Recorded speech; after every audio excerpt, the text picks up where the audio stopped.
success stories told by the people who lived them. We're going to have some guests on this show that everybody knows, and we're going to have guests on this show that nobody knows yet. One by one, Nick Hyder is adding hits to the Hitstreak. Blessings, folks. Welcome back to another episode of the Hitstreak.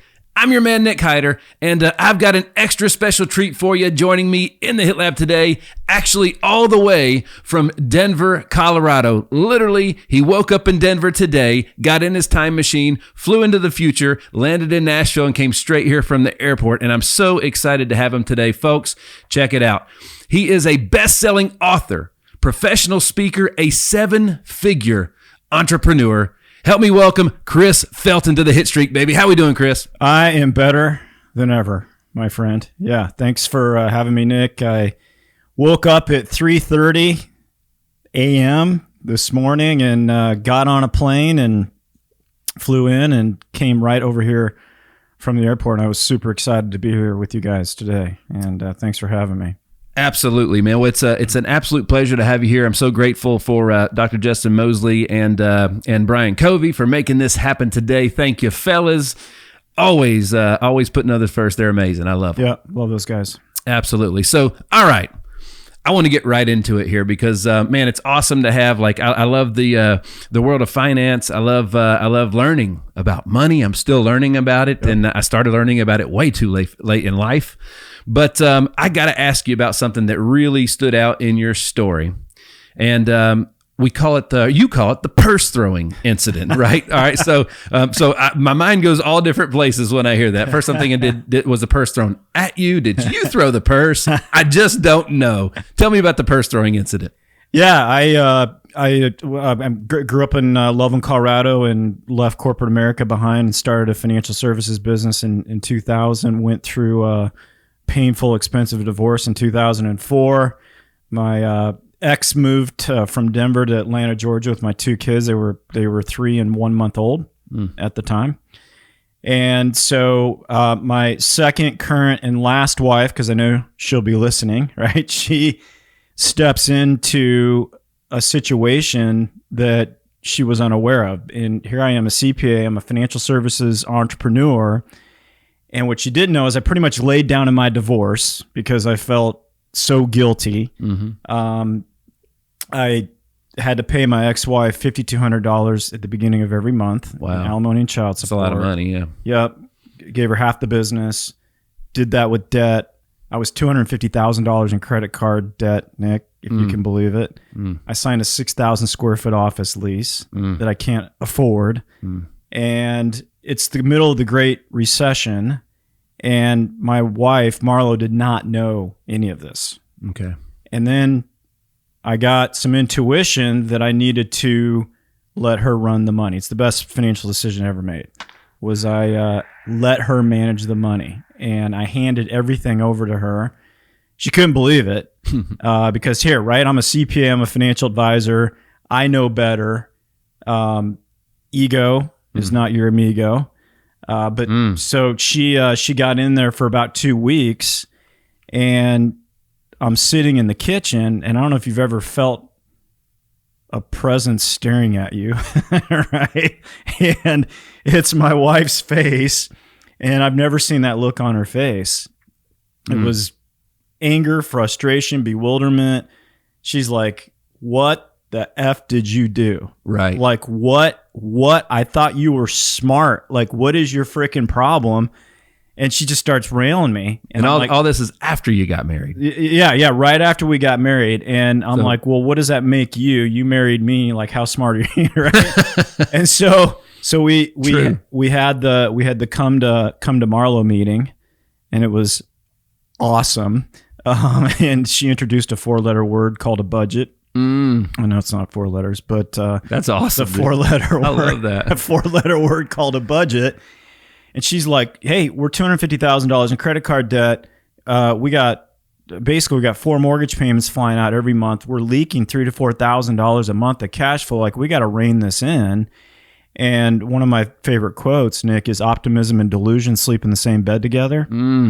And that's, us guys often we're like, no, don't look over here. Look over here. I'm like, I got all this business in the pipe. I got all this stuff going on. Like it's all, I call that living in hopium, right? Hoping things get better. Right. So I didn't get it. And so fast forward 6 months later, now we're in a rented home and things are getting worse. And I have to pay my ex the following day, $5,200. And dude, I'm out of money. I got no places to borrow. And I'm sitting in the office sweating. And so I craft the plan and I'm like, God, my wife, she's good with money. She had savings separate from our marriage because she was smart enough not to commingle money with a broke dude, right? Mm-hmm. So my grand plan, brother, was I had to go home and convince my wife to give me her money to pay my ex-wife.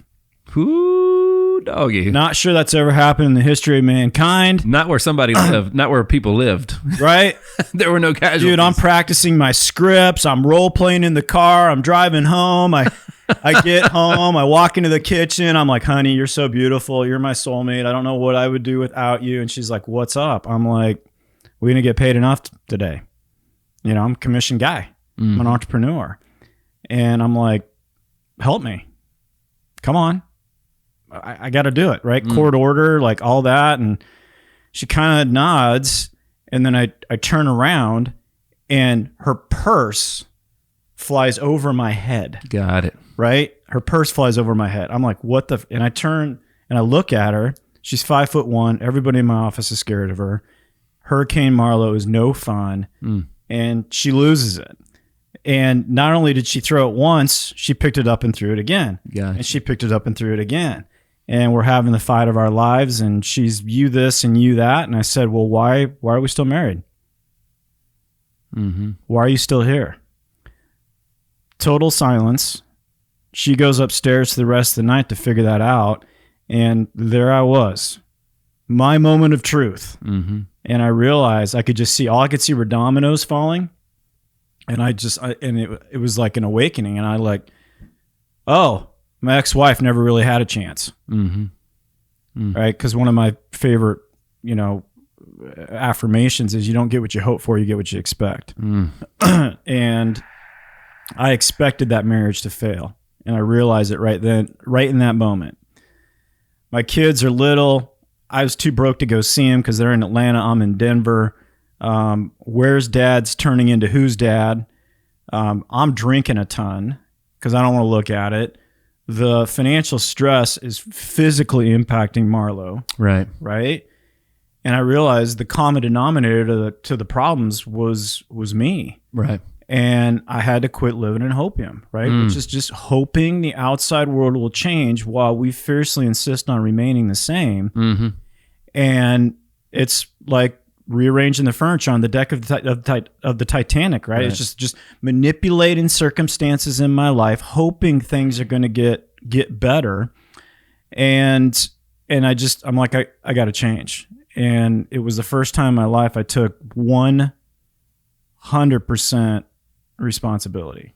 And I realized right then and there, I'm like, I created all of it. So the next day we came together, and my wife, to her amazing credit, because nothing happens without her, in her moment, Nick, of extreme stress and pain, it would have been so easy for her to focus on why she should go. Sure. But she shifted to why she should stay.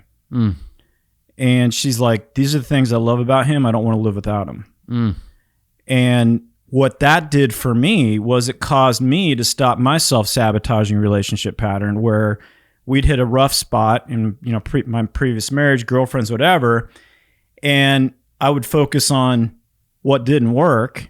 And I'm like, well, there's got to be some, utopian unicorn relationship out there that requires no work and it's just all sunshine, lollipops, and roses, right? And I just pick up and go and pick up and go and pick up and go. And I was thinking about doing that, but because she started focusing on what she loved about me, it caused me to do the very same thing. And she said, all right, here's the deal. We're not declaring bankruptcy. We're not getting divorced. We're not getting jobs. We're going to figure this out. And what we did have was we had access to wealthy mentors. And she's like, I'm going to reach out to them. And these are people who had wealth in all areas of their life, not just financially. And I'm going to figure out how they think, what they do. And our first book, Couples Money, came from that. And then she was kind of like, what are you going to do? And I'm like, I'm going to figure out how this keeps creating broke. Got it. And she's like, what are you going to do? I'm like, I'm not interested in changing. I'm committed. She's like, what do you mean? When you're interested in changing, you'll hit roadblocks, you'll hit whatever, and then you'll take what I call a chicken exit, and then you'll pick up and go over here, right? Because Nick, the most ridiculous thing in society today is the belief that you can get something for nothing. Right? He's on fire, folks. Right? He's on fire. Oh, you believe you can get something for nothing. So you pick up and go, and she's like, what's committed? I'm like, you know how an Olympic athlete treats their sport? That's me. She's like, well, how are you going to do that? I'm like, my ass is up every day, 4 a.m., 5 a.m. I'm going to read, journal, visualize, image. You told me to stand on my head for an hour. It was going to change my life. I'm going to do it. But what I had to do, Nick, was I had to figure out how my belief system around money was creating broke. It was like reworking a golf swing, right? Or you're an athlete, right? It's just, I had to pull out everything I ever thought about money, and I had to put it up under the light and shift it and change it. And one of my favorite quotes of Mel Robbins is, it didn't happen overnight, but it happened over time. And what happened over time was that compounding of working on that every single day, going to the mental gym every single day. Right? Some people go to the gym every day. Some people brush their teeth hopefully every day. They shower every day. I got in the habit of going to the mental gym every day. And then what happened is we took our income up over 7 figures. We, released all the debt. I mean, we, just amazing blessings. 52. Spiritually, I grew. I mean, I leveled up in all areas of my life. I feel better at 52 than I do at 42, even 32. I got more energy now than I ever have. I gave up.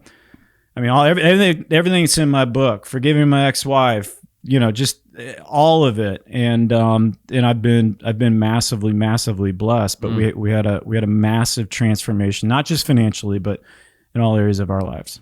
Well, I want to, before I get to the next segment, because I want to unpack that just a little bit. There was a whole bunch of amazing things that you said in there, and there's so many inflection points in my journey that I can totally relate to what you said. Now, first of all, You married a great woman. Amen. All right. And let me tell you something. You said that basically like her confidence in you, like it forced your confidence on yourself almost, right? You're like, I'm not going to let this down. Folks, that's where the saying comes, beside every great man is a great woman. That's what it is. I firmly believe that I can do just about anything. However, because of my wife, that's a lot of the reason that I believe that. And I probably believe it maybe more than I should because she believes it, right? And we've talked about that a lot, how much her confidence in me matters to my confidence. And that might be, some people might say that's weak. I don't think so. No. I don't think so at all. I think it's one of the greatest gifts we get. Yeah. You know what I mean? And then you talked about your, as you were talking about your journey in that transformation. Jim and I have talked about this a ton in the word commitment. And Troy McQuaig told me one time he said, Nick, you know what the definition of commitment is? And of course I was rambling on, and he said, it's just doing what you said you were going to do. Yep. It's simply, but there's levels of commitment. And when we talk about like my fitness journey as a professional athlete, my goal when I took my shirt off in the locker room in the clubhouse the first day, everybody knew that I worked harder than they did. That was my goal. I showed up big and shredded. That was my thing. But after baseball was over, believe it or not, like, in 2013 and 14, like just 10 years ago, I was about 50 pounds heavier than I am now. Wow. Same bad eating habits, but I wasn't doing the fitness stuff that the professional athlete would do. And over time, I started to lose weight a little bit and eat a little bit better, be a little bit more disciplined with those things. But it was my son who, I'd always say he always wanted abs. He'd watch The Incredible Hulk and all those things. We started working out together. He was 10 years old in 2020, and he's still my workout partner today. We work out every day together at home. Wow. And he is shredded. At 14, he is shredded. Everybody knows. But there was always he'd always say, Dad, you always get kind of close to abs and then it stops. And I was like, I said we wanted it, but I always get to that point. And I was like, I'm good enough. And I wouldn't, there was a level of commitment that just wasn't there. It was like an 8 out of 10 instead of a 10 out of a 10. Yeah. And you got to have a 10 out of a 10 on when you commit to things. And it sounds like to me that my buddy Nick Alfano talks about a lot. He calls it his purse throwing moment is the man in the mirror moment, when he says he looks at the man in the mirror and says, this ain't it. I'm not that guy. I'm changing. And for me, my man in the mirror moment, my purse throwing incident was when in 2013, we had nothing, literally nothing. And I had no money for gas when I went to a job interview where I got offered to open my insurance agency, and all I had to do was pay for the state license. That was it, $300. Wow. I didn't have it. And I had to call my father from the parking lot to ask for the $300. And the greatest thing that he gave me that day besides the $300, he said, don't come back.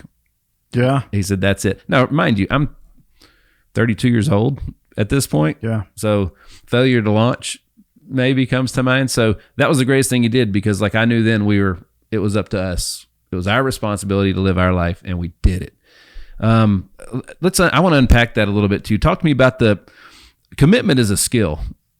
Finishing is a skill. And there's quitters and finishers, man, they look and smell a lot alike. It's a very fine line between quitting and finishing. I didn't quit baseball, I finished. You know what I mean? Until I got what me and my son agreed upon working out, everything else was quitting until we got there. Talk to me about how you grew, how you were able to go to a different level of commitment in your self-transformation that you've never done before.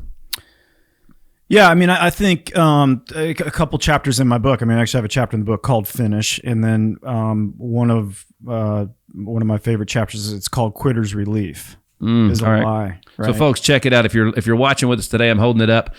Think and Grow You. Here's the book right here. I highly recommend it. I need you to sign this too before you leave, before I forget. Yeah. But how to get out of your own way and level up your life. Right? Literally, I was the reason that I didn't finish my commitments. It was me. Nobody else got in my way but me. I want to thank all of our loyal fans that spread across all 50 states and 14 different countries. It's absolutely amazing. Folks, help us keep spreading the word, right? Share your favorite episodes with friends and make sure that you are liking and subscribing to the Hitstreak on all digital platforms. Thanks again, and we look forward to more.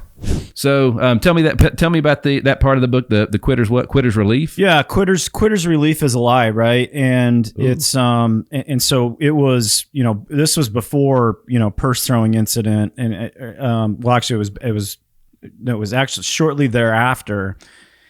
And I had some amazing mentors, right? And Bob Proctor has a concept called the terror barrier. It's a great video to watch on YouTube. I'm a huge Proctor fan. He's awesome. He's phenomenal. And You Were Born Rich is quoted a few times in that book. But basically the terror barrier is we're up against our self-imposed barrier, and instead of breaking through, most people pull back. Okay. Right? It's like, I think Maxwell calls it the law of the rubber band, right? You pull back and you go back to, because middle class thinking is being addicted to comfort, right? There's middle class, the masses, being addicted to comfort. And I start my book with my favorite quote from author Jeff Shore: "A life spent seeking comfort results in an entirely uncomfortable existence." Right? A life spent seeking comfort results in an entirely uncomfortable existence. Upper class is addicted to themselves, right? And you can think of upper class, there's probably 4 or 5 pictures that come to your mind. World class is addicted to becoming the best version of themselves. Okay. They're addicted to solving a big problem, and in the process of solving a big problem, they get super wealthy, but they're the ones giving all away the money. They're not shooting their Lambos on Instagram. They're very quiet. So the masses are addicted to comfort. And so what happens is when you're up against the terror barrier, and that addiction to comfort, and your ego comes in, and the stories and all these things come to pull you back. And I call it quitter's relief. And my book, Nick, is all about getting out of your own way. And so what I had to understand was, how do I get my own way? How do I screw myself over? These are my self-sabotaging patterns. And so when I'm going through my business, I'm about ready to bust through a level, what will happen to me is I'll start looking at other opportunities. Okay. I'll start thinking something's easier over here, over here, over here. And I didn't know this until I was sitting there and I was like, maybe I should get a job. Maybe I should go do this. And that what quitter's relief is that relief right after you quit and you're like, oh, I don't have to do that anymore. Right. And you get that initial relief, but it's devastating. And so I was smart enough. I sent out 3 or 4 emails. One was to the great Ed Milet, who's we're in the same company together. And I said, my life sucks. Help. And they knew me enough that I don't do that very often. Right. It wasn't a crying wolf thing. And so 4 of my mentors, including him, got back to me. This is like 2009, within a day. And they let me bitch. They let me whine. They let me do all that stuff. And they're like, yeah, we hear you. But dude, quitting will be devastating. And here's what you need to do next to shift. But what happens is people, when they feel like quitting, they pull in. One of my chapters in the book is called Don't Retreat, right? There's this ego wants us to retreat and pull back and go in, and we think that's good. It's not. And we're coming out of an era where we retreat. We were forced to retreat for a couple of years, right? With COVID and all that. So life's an offensive sport. Yeah. And you got to get, anyway, so that the quitter's relief, just going back to that, where you're like, okay, I'm an 8 out of 10, but I need to be a 10 out of 10. And you're about ready to bust through the terror barrier and your ego says, no, pull back, you're good enough, whatever. Yeah. The cool part is just understanding these patterns that you have. Don't give them energy. Don't make a big deal out of them. And then you shift, and I talk about a lot in the book, like what do you do to actually shift and have a different thought, different feeling, different action that creates a different result versus going down the self-sabotaging patterns that cause you to not get what you want and have the definition of insanity, right? Absolutely. Man, like folks, you gotta check out the book, and it's cool. I'm so happy that books are making a comeback. You know what I'm saying? When I was a kid, the last thing I wanted was a book. That was, because they forced them on you. Now everything's digital. Now when you get to have these things, I think people read more now than they ever have. Yeah. This stuff. So it's great. Well, this is fantastic. And, I struggle with the super long reads. This one's my thickness right there. You know what I mean? Like, oh yeah, absolutely. So let me just, let's go back just for a second and, talk to me. So tell me more about your first book. Cause, so best-selling author, first book was co-written with your wife, right? Yep. Yeah. Talk to me about that. Cause that was what I learned from Grant Cardone. His 10X book went nuts, and then the 7 or 8 books before that didn't go nuts went nuts after that next one went nuts, right? So talk to me about the first one.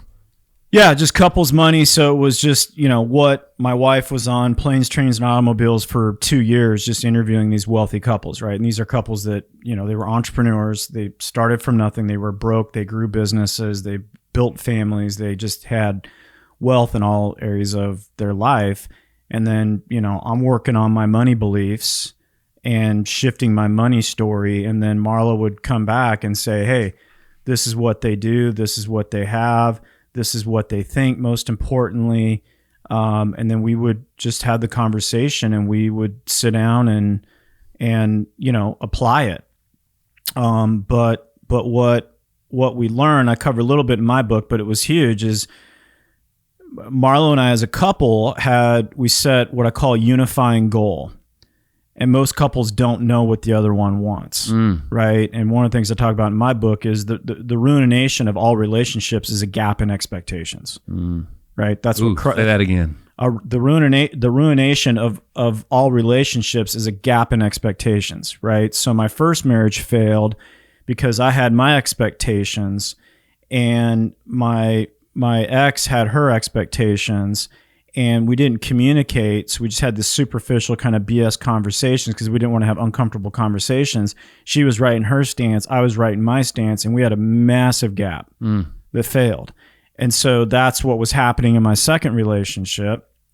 And so, you know, when she started doing that and we sat down, and we spent the time to think, and it was, you know, what do you want? And this topic is the most beat up topic in personal growth and development is, what's your why? What do you want? What are you aiming for? What are your goals? And everybody hears it, but they're like, yeah, I got to get clear, Nick. I'm going to get clear. I'm going to listen to this podcast. Chris says I need to get clear on what I want. I'm on it. And then you leave your office, and then a squirrel runs by you, and you're like, let me catch that squirrel first, then I'll get back to getting clear, right? And that's what happens. We got our phones, right? The weapon of mass distraction, right? And so we never spend the time to do the hardest work on the planet, which is actually think. It's not like I wasn't working. I was working my ass off, 80, 90 hours a week. I was running a marathon with a 20-pound bowling ball around my ankle. Right. And so finally, Marla and I sit down, and I'm like, what do you want? She's like, I want $100,000 saved, right? We're $250,000 in debt. We had no savings. That was like Mount Everest. And my logical CPA brain, financial advisors, is like, oh, goody, let's get the spreadsheets out and let's map this thing out and do all that. And I knew it had to be different because what we learned from our wealthy mentors is the masses, the middle class, think goal setting is a logical process. The world class knows, the high performers know that goal setting is emotional. And you have to develop the compelling emotional reasons. Because like your business, Nick, you got a Ferrari. It's going to get you from point A to point B. But if we don't put fuel in the tank of the Ferrari, nothing's going to happen. Right. And the fuel is your reasons.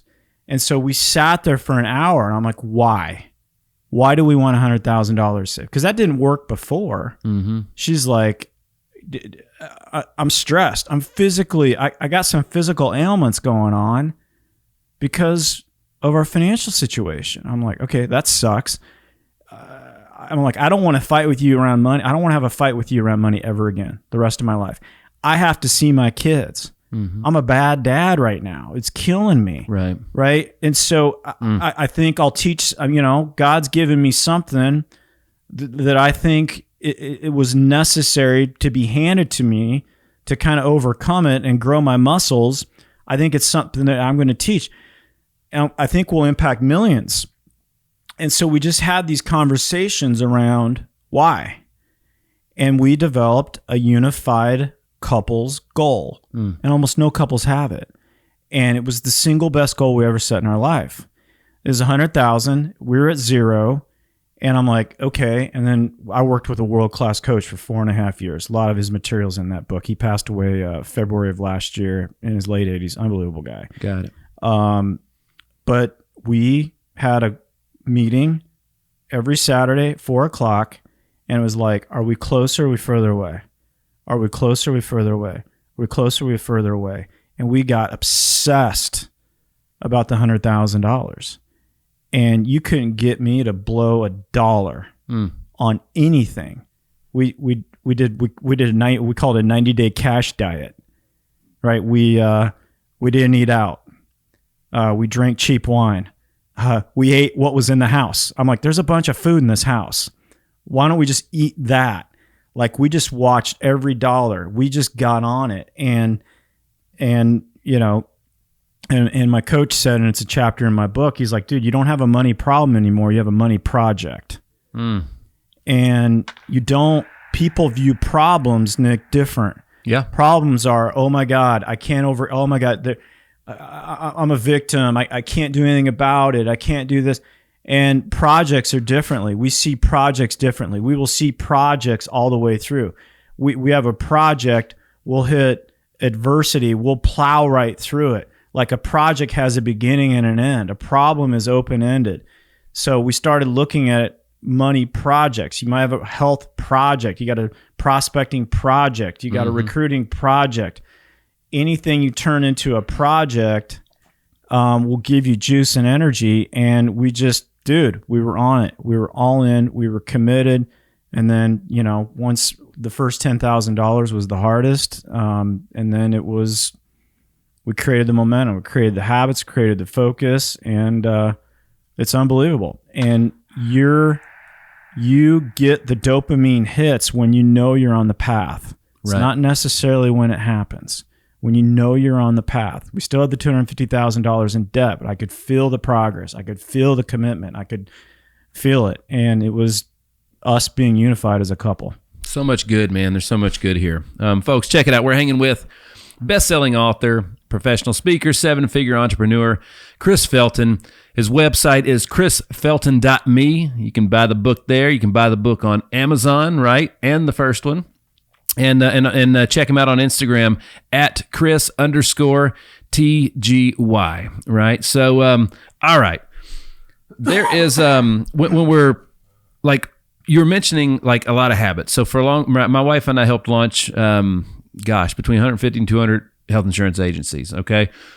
And the hardest thing to do was when we actively recruited these agency owners, and everybody would come in, and I figured out real quick, if they were happy where they were, they wouldn't have been sitting in front of me for that meeting and that interview.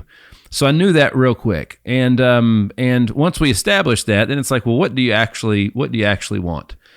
And I was trying just to establish, like, what habits, what patterns got you to the place that is not where you want to be. And I'm trying to figure out where they went on track. And then when they would get here, we had a program that had been proven hundreds of times over and over and over again, produced tens of millions, if not hundreds of millions of dollars, and it and a whole bunch of national and local awards and everything else. They would come in and want to do things different. They would want to stay. They kept fighting for the habits that got them to broke. And it was so hard. That was the hardest thing to do, was change somebody's patterns or their habits, because and that goes to the mindset. You mentioned a lot of this at the very beginning is just about mindset, right? So, and you guys making goals, and when you make a commitment, you make a decision to finish something, right? Again, it all goes back to the mindset. So what were some of the things, like, obviously you guys changed a lot of habits probably. You saw patterns in your first marriage that you started to bleed over into your second, and then you had to actively and physically and mentally make a change, right? So you call that getting out of your own way, right? What would be, dude, we all do it. Yeah. We all do it. There's some things that, and my wife and I had a great conversation yesterday. There's some places in life where we're just not where we want to be. You know what I mean? And it's like, all right, well, what do we got to change something to get there, or enhance something. One form of change is improving. The Hitstreak is powered by our partners at HitLab Creative Studios.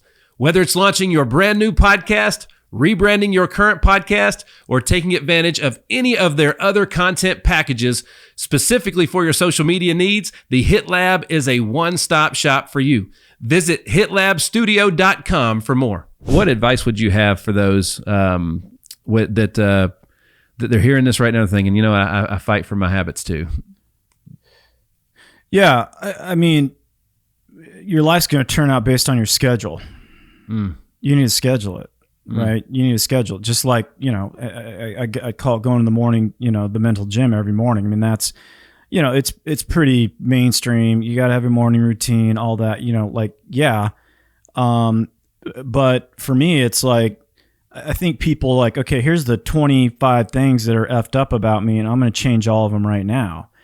And that's not going to work. So, it takes 67 to 70 days to change something. Right. And so I would just focus on, one thing. Okay. Just one thing for 70 days, right? The ripple effect, right? That's it. And so in a year, if I could change 5 to 7 or so traits about me over 5 years, over, 10 years, over 20 years, it's astronomical. Right. Right. And so just pick one, right? And there's a process in my book that I before I even goal set, I go through this, is I write and I sit with this question: what's holding me back? It's the greatest question on the planet, right? And the story in the book is, financial services, 2002, this is before I met Marlo, just spending a ton of money. I mean, literally, like every piece of business has to close. And it was a Monday. I had 8 appointments cancel. Like, these people went into the company's witness protection program. Yeah, like, it's devastating. Dude, I'm like, it's never happened. Like, these people freaking disappeared. Yeah. And I'm sitting there, oh my God. And my tendency would be go to the bar. That was my deal. Go to the bar, woe is me. But I had a mentor who said, hey, do this.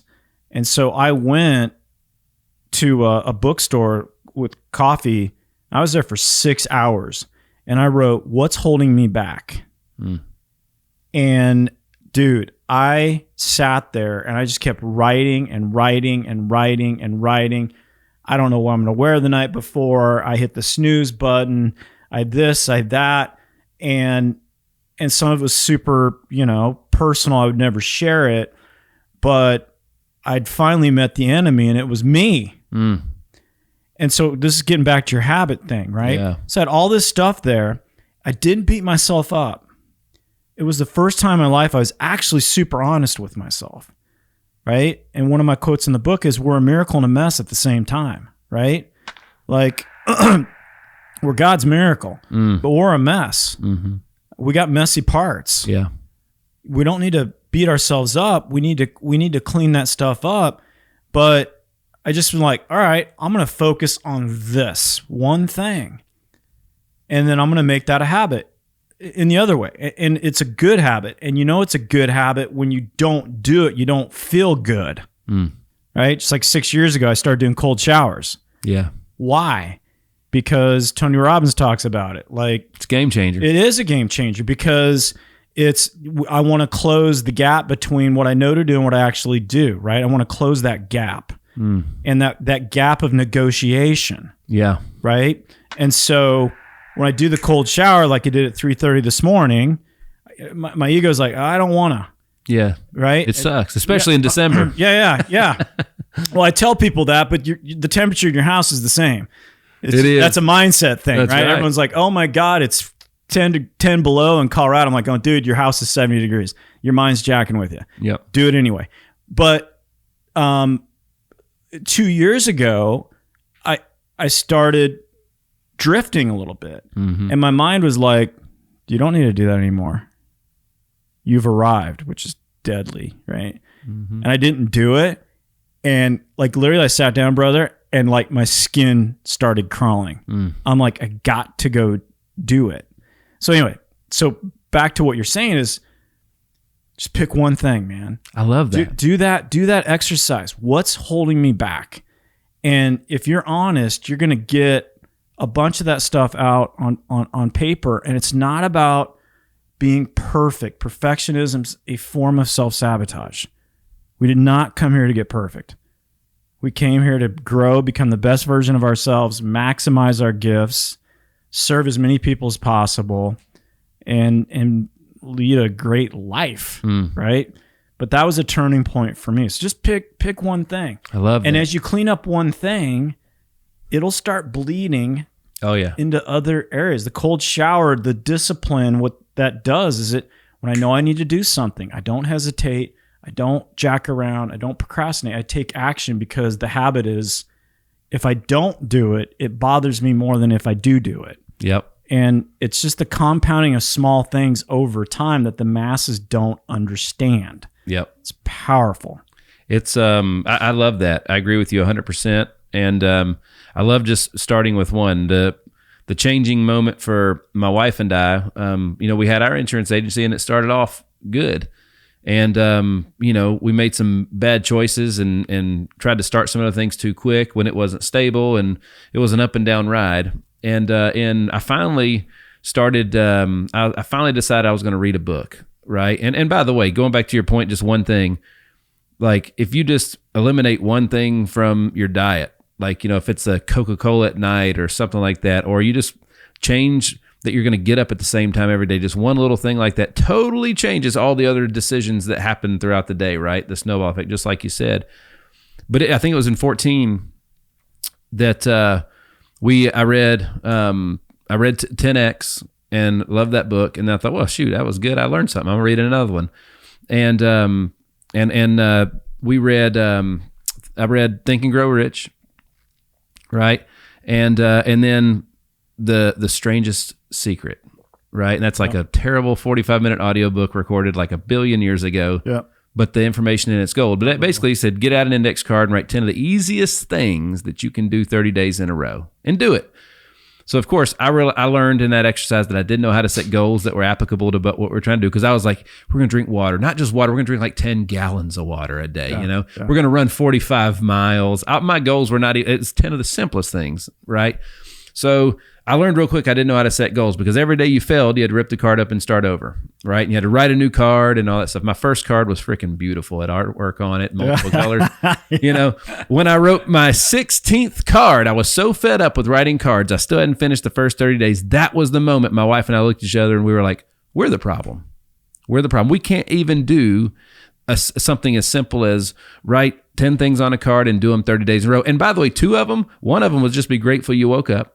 And the last one was read the things on your card and make sure you did them all. So literally, it was really only 8 things we had to do that day, right? So, and that changed our whole life. And that was something that all of our teammates and agents had to go through when they first got here. We called it the $1 Million Month, because everybody wanted to make $1 million. And what we figured out is that all the people that made $1 million had certain habits in place and were able to finish things. And that's why we did it, right? So for us, that one thing was that card. Yeah. Changed everything. Changed our financial outlook, our marriage, our happiness, how we dealt with our kids, the amount of time we had, and everything else. It was absolutely incredible. And by doing that, that's how you kind of close the gap between what you know and what you're actually doing, right? Yep. Yeah. That's so the secret. Talk to me about that. Closing the gap between what you know and what you're actually doing. So what you know and what you do are two different things. Am I hearing that correctly? Yeah. Yeah, no, it's I don't think people procrastinate, but I think what they do is they just hesitate. And they're it's just all small hesitations that compound over time. And the root of procrastination is you're actually not expecting it to work out. Right? And it just, that goes back to, you don't get what you hope for, you get what you expect. I mean, my agents, similar to your agency, they roll their eyes, right? Because they get parent death on it. And, I ask them all the time, right? We get to the end of the year, they made a certain amount of money, they had a certain amount of success. And I just ask them, I'm like, in your heart of hearts, what were you expecting to happen? Like, just great question. Sit with that. What are you expecting to happen? And guess what? They get exactly what they expect, right? And so I need to, right? I need to level up the expectation, and that's your personal development plan, that's your growth plan, that's, hopefully you have a growth plan, a personal development plan of what you're going to do to get better. But, I talk about in the book, the income thermostat. Like there's an amount of money that everyone sees themselves making. Right. And it's a thermostat. And you need to, when I say this is what you make, what's the amount of money that pops into your head? There's an amount of money that pops into your head. Mm-hmm. And so you closing the gap between where you are and where you want to go financially, right, is Napoleon Hill wrote it. It's what you see, and it's the imaging and the visualization of seeing yourself at a much higher level. That's the personal growth and development plan, and getting around associations that live in that income neighborhood is huge. We use the analogy of the GPS here all the time. The GPS don't work if you type in Nashville, Tennessee. It only works if you type a very specific target. You know what I mean? The greatest shot in our armed forces is the guy that can hit the smallest target from the furthest away. The difference between a big league pitcher and a little league pitcher is the little league pitcher can hit the wall. The big league pitcher can hit a spot on the wall. You know what I mean? So the best at hitting targets. Talk to me a little bit about how clarity and focus can help you make that shift from stuck to success. Yeah. It goes down to, what do I want? Right. What do I want? So for me, it's, he makes it sound so simple. Like it's just brilliant. Well, no, but for me, it's like, okay, you're an entrepreneur, it's income, right? And that's what I hired my coach to do, because I would do, like your first note card. I'd write out this beautiful business plan. It would make me weep. I mean, people would read it and they're like, oh my God, so unbelievable. But I had no intention of it working, right? You've done it. You've probably had your team together and you're like, what are you going to do? Nick, we're going to do this. You can count on me, brother. And then, right? And then like 2 weeks later, like you can't find them, right? That's right. They've disappeared. And that was my habit. I would make intentions. I'd go public, but I had no expectation of it working. Right. And my coach, who had been financially independent for 40 some years, that was my prerequisite for hiring a coach, was they were living what I wanted. Because there's a lot of coaches that don't do that. Because when word got on the street that I was looking for a coach, everyone's like, oh, I'll be your coach. I'm like, are you financially independent? No. I'm like, sorry. Awesome. So I met my coach and he said, Chris, you're a great goal setter. You are a horrific goal achiever. And so he's like, we're going to change that. So what he taught me, Nick, was, there's a book out there called The 12-Week Year. That's an amazing book, but he taught me the concept before the book was even written. So this was his concept, but it was basically, what happens is people, they start January 1st and they're like, let's go. I'm going to make, 500,000 this year or whatever. Right. And then there's too much space between them and the end of the year. Right. So they pace. And that's what I was doing. And I was at a couple 100,000. I had to get to 500 just to get us back to safety. And it was Mount Everest. And my internal thermostat wasn't there yet. Right. I lay this all out in my book under the game plan section. But my coach is like, okay, you need to make 500,000. Have you ever made 500 grand? I was like, well, I haven't. Like the most I've made is like, I got to like 280 at that point. Back then that was really good though. Well, yeah, but if you're spending 40 grand a month, sure, right, and you're told dumbass like I was, like it wasn't enough. So I needed 500 just to like kind of get rid of the debt, get my wife stable, see my kids, all that. So it was a big move. And he said, all right, how much you going to make what is that in a quarter? Right. I said 125. He said, okay, we just need to get focus on this first quarter, 125,000.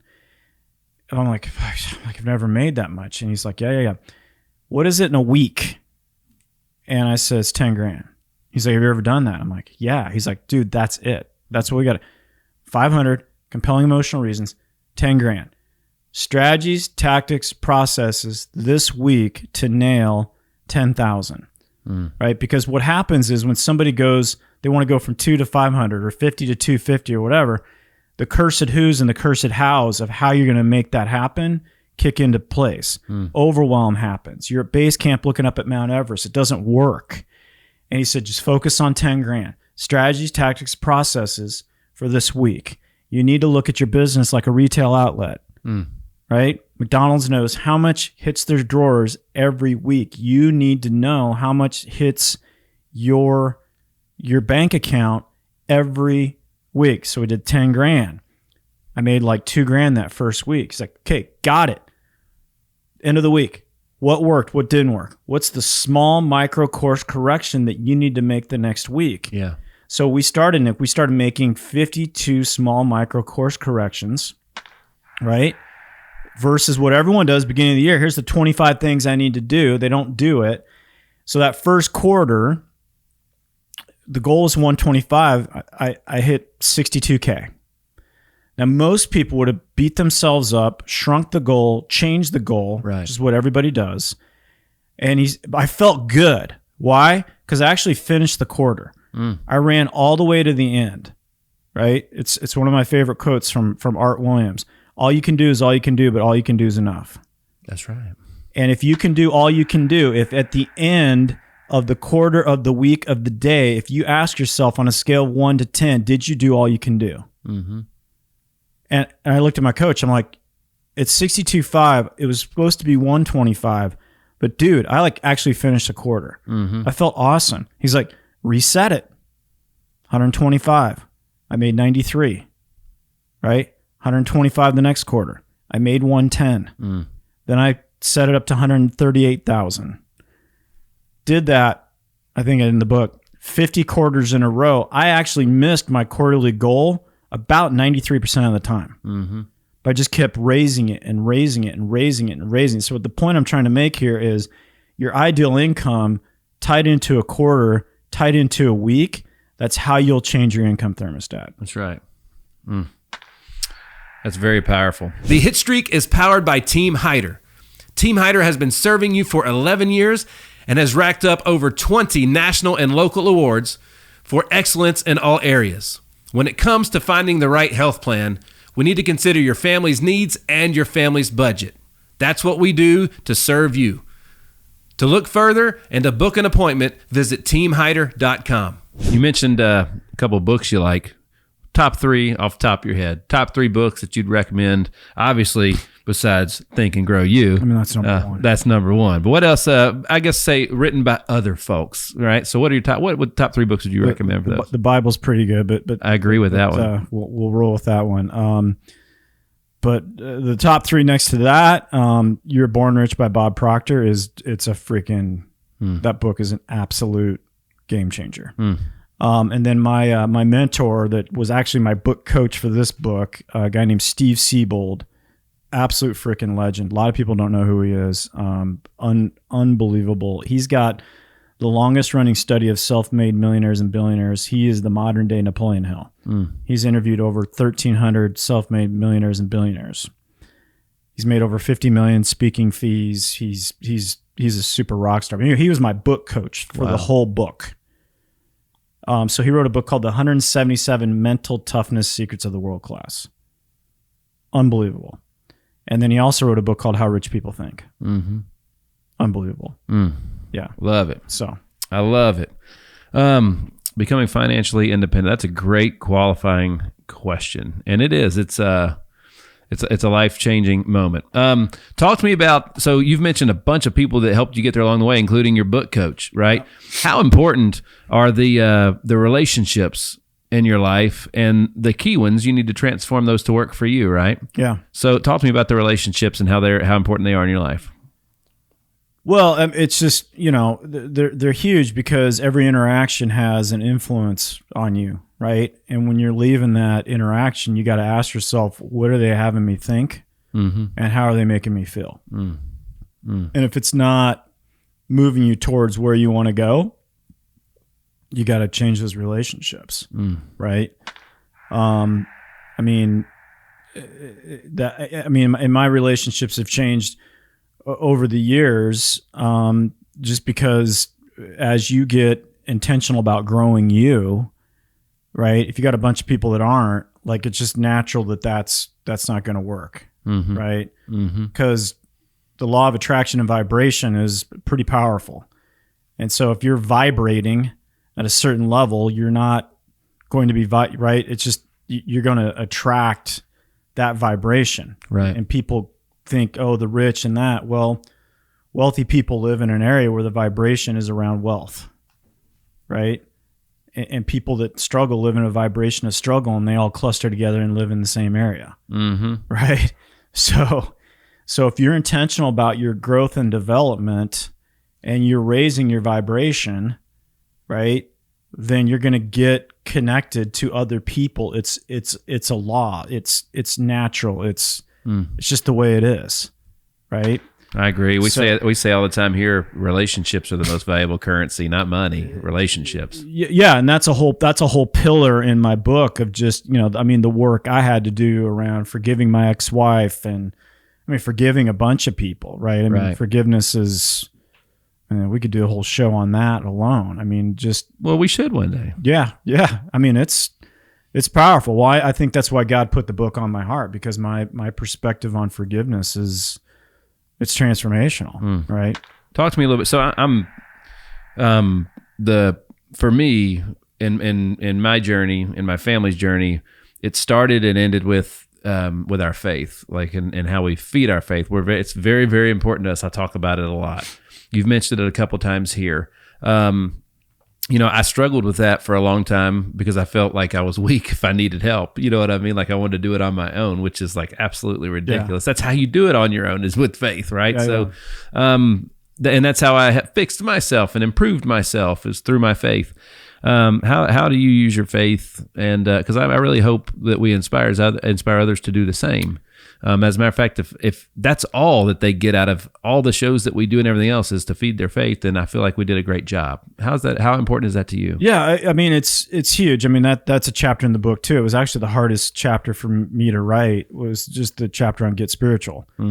And we're spiritual beings, having a human existence, right? We're not this meat suit that we're in, right? So that's right. But no, my journey was, God was tracking me down, was hunting me down, and and however you roll with it. But dude, I was a mess, and it often, doesn't it feel good to say that?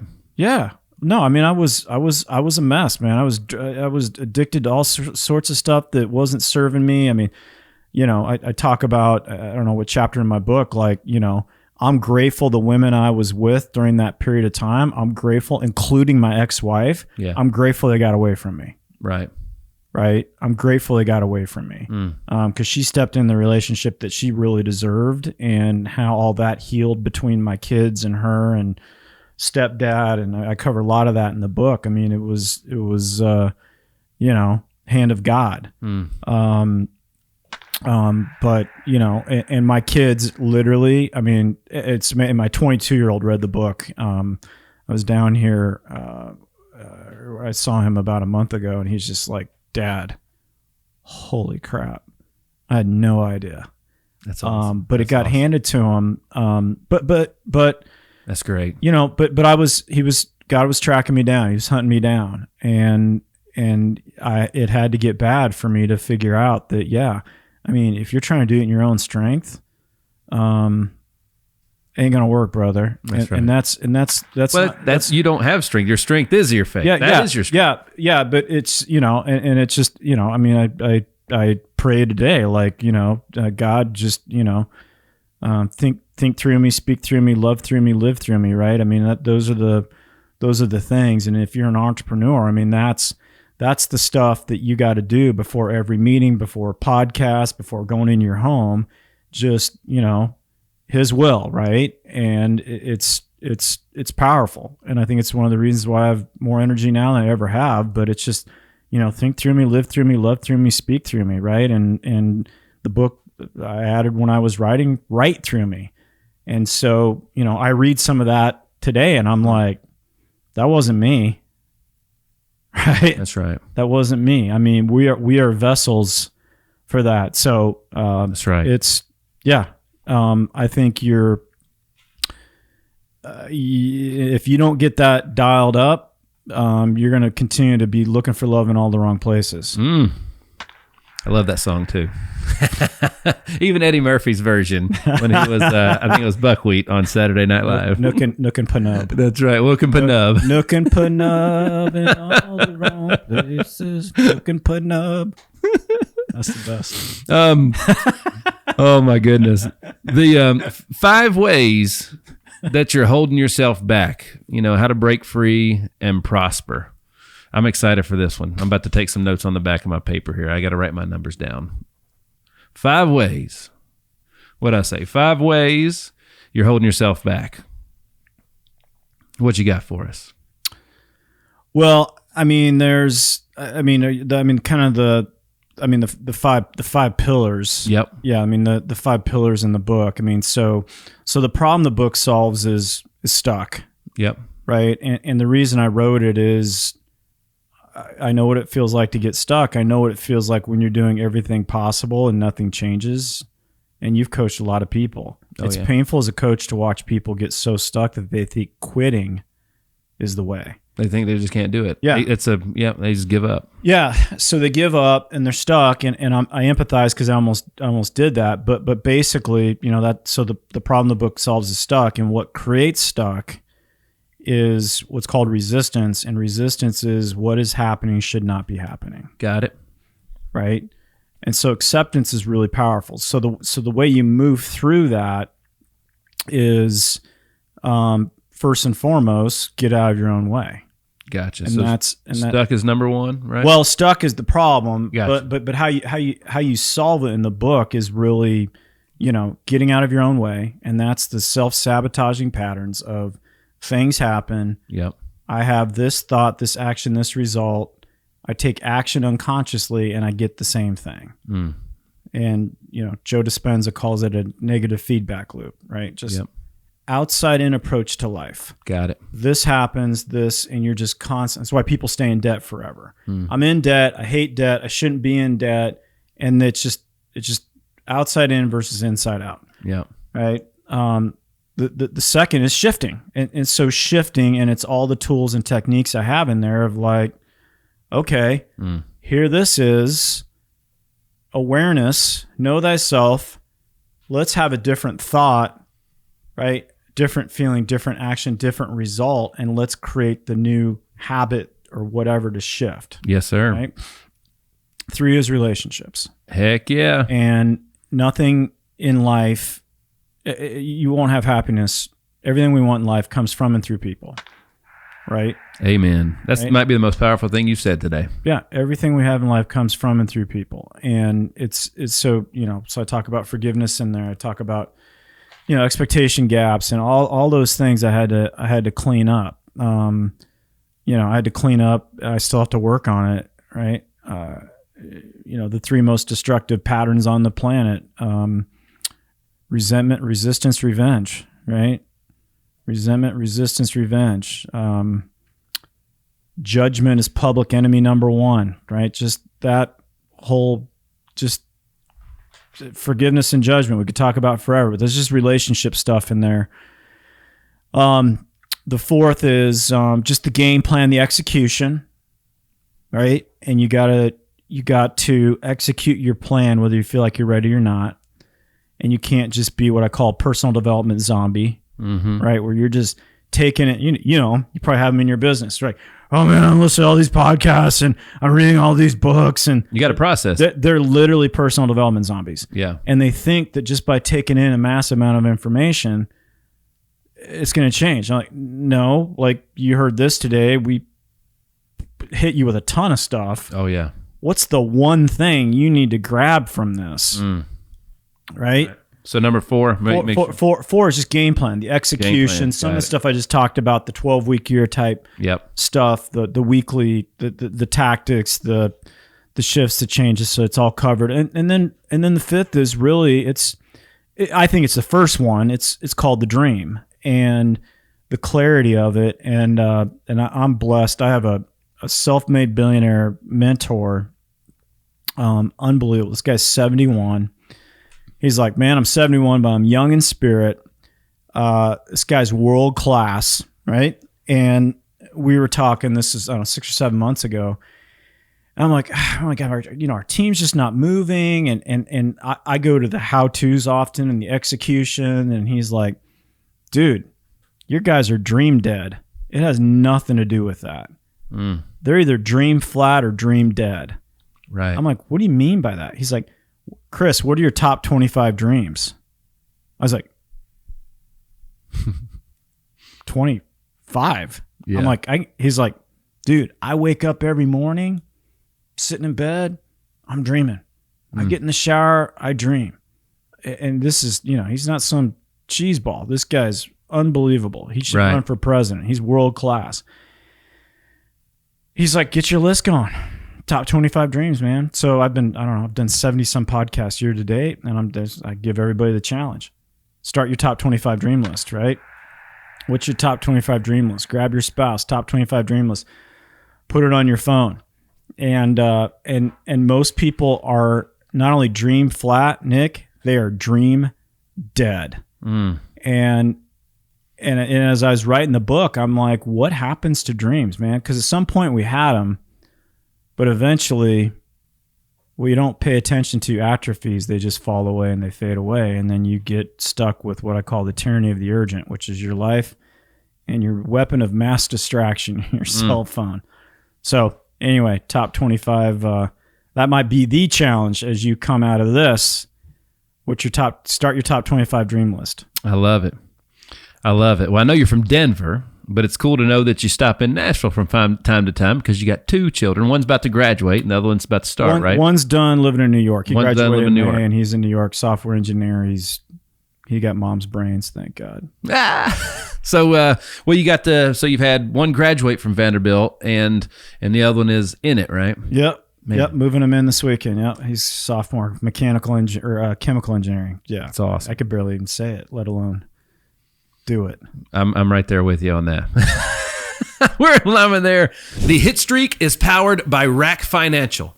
When it comes to your credit card merchant processing, RAC Financial is efficient, reliable, and trusted. At the end of the day, when it comes to processing your credit card payments, they make it simple, the way it's supposed to be. Check out RAC Financial. Well, man, as we bring this sucker to a close, are there any final notes that, or any final things that you'd have for our world-class and amazing audience out there, right? Yeah, I mean, I think one of the turning points for me, Nick, you probably sat through phenomenal seminars and conferences, and I was sitting in one for a whole week, and my vision was stretched, and I was feeling it, but I could feel the tenseness in my body. Mm-hmm. I'm like, oh my God, I got to go climb that mountain. Holy crap, there's so much work ahead of me. And then Bob Proctor got up, and Bob was in his early 80s, still pounding it out. He was up for 6 hours, just boom, boom, boom, boom, boom, boom. And he said, I'm going to tee it up for the next 10 years. But I'm going to do it in a calm, relaxed manner. Calm urgency. Love calm urgency. And I coach a lot of agents, and when because we got goals, we got dreams, we want to have a better life, we got it, right? And you get this 10, dude, you're an athlete. You know that when you go up to bat, you can't be tense. Mm-hmm. You got to be relaxed. That's right. It's the only way it's going to work. And so I was talking to one of my best agents. I love her, man. She's in her late 20s, and she's just always like, and I'm just like, chill out. Yeah. Right? Chill out, relax, calm urgency, right? Kick ass with what's in front of you. Yeah. Enjoy the journey. It's one of my quotes in the book. There's no happy ending to an unhappy journey. It was that's some brilliant stuff. It's like calm urgency. I love it. My dad, the Hyder temper is a thing. It is a thing. And so it was kind of like the pot calling the kettle black when he told me this, but it's always stuck with me, and it's something that I work on, and he's done great with it. He doesn't struggle with it much anymore that I've seen. But he said, hot heads never have cool ideas. I love that. And it always stuck with me. I want to steal that one. You should. I stole it from him, and everything's been stolen from somebody. That's like, right. I didn't. Right. I mean, golly, I sit up there every Sunday at church and listen to somebody talk about something that somebody else said. You know what I mean? That's life changing. So, well, man, Chris, it's been so great to have you today. I can't thank you enough for, seriously, you've had a day today. You've done more today than most. You woke up in 2 time zones over and came over straight from the airport. Hadn't even got to your place where you're staying. Nothing. Yeah. Straight off the plane, and you went right into freaking 6th gear, man. Yeah, it's awesome. Yeah, man. I love it. I'm hopefully it helped people, and that's it, man. No doubt. Here to spread the word and help people get out of their own way so they can live the life that they richly deserve. Well, man, I'm so grateful. This is a new relationship for me, and I'm so grateful for it. Me too, brother. Absolutely. And anytime you're in town, you know where we are. Yeah. And if also if you ever need the team or the facilities here, they're here for you, right? Yeah. Absolutely. Yeah. Absolutely. Appreciate that. Well, folks, we're hanging out today with Chris Felton, best-selling author, professional speaker, seven-figure entrepreneur. His brand new book that came out February 28th, already a bestseller as well. Think and Grow You, How to Get Out of Your Own Way and Level Up Your Life. I highly, highly, highly recommend it. And you can get it on Amazon. You can get it on his website, chrisfelton.me, and on Instagram at Chris_TGY. You got to keep up with this guy, right? Yeah. Well, man, again, thanks so much for hanging today. Yeah. This was, honestly, man, this is a great episode. You freaking killed it. Yeah. Thanks, brother. You killed it. You brought it. Well, folks, thanks so much for tuning in to another episode of The Hit Streak. I am your man, Nick Hyder. God bless.